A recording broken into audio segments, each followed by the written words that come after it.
Aujourd'hui, nous en sommes à réfléchir à la stratégie de notre marché.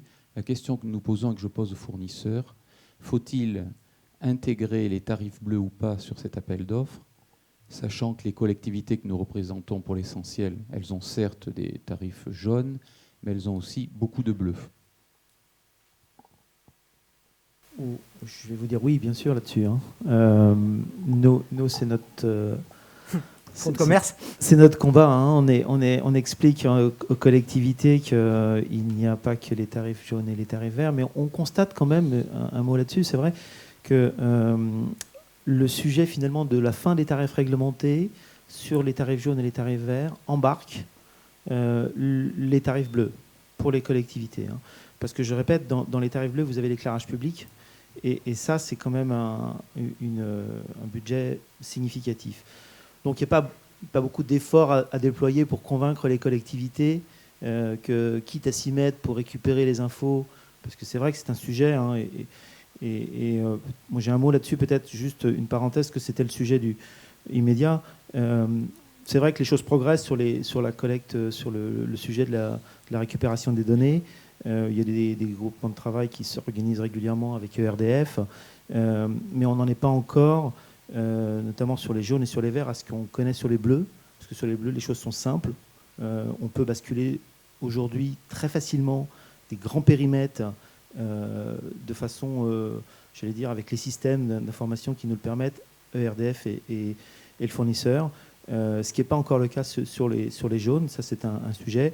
Et puis c'est vrai que sur le web service qui est en train d'être développé par ERDF doit nous donner des informations plus complètes à échéance de l'année prochaine, mars 2015 si ma mémoire est bonne, pour cette fois avoir accès à toutes les informations de consommation qui sont quand même des informations qui restent un sujet à part entière pour les acheteurs et aussi pour les fournisseurs donc. Arnaud Blevart.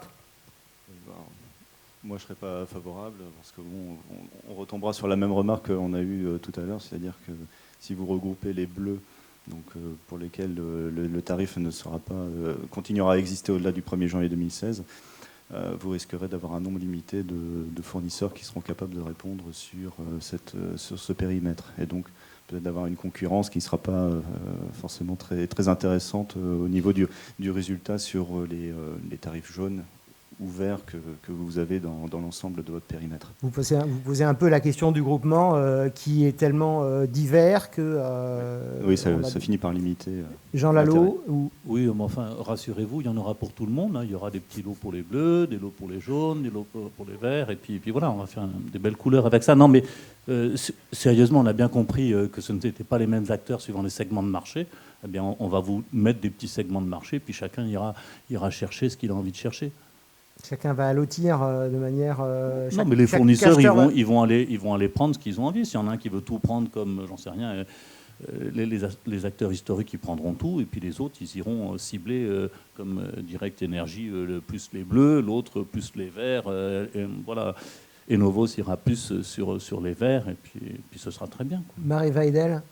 Je vais répondre un peu la même chose, c'est-à-dire occupez-vous des bleus si vous voulez en même temps que les verts et les jaunes, mais ne les mettez pas ensemble dans l'appel d'offres si vous voulez avoir plusieurs réponses.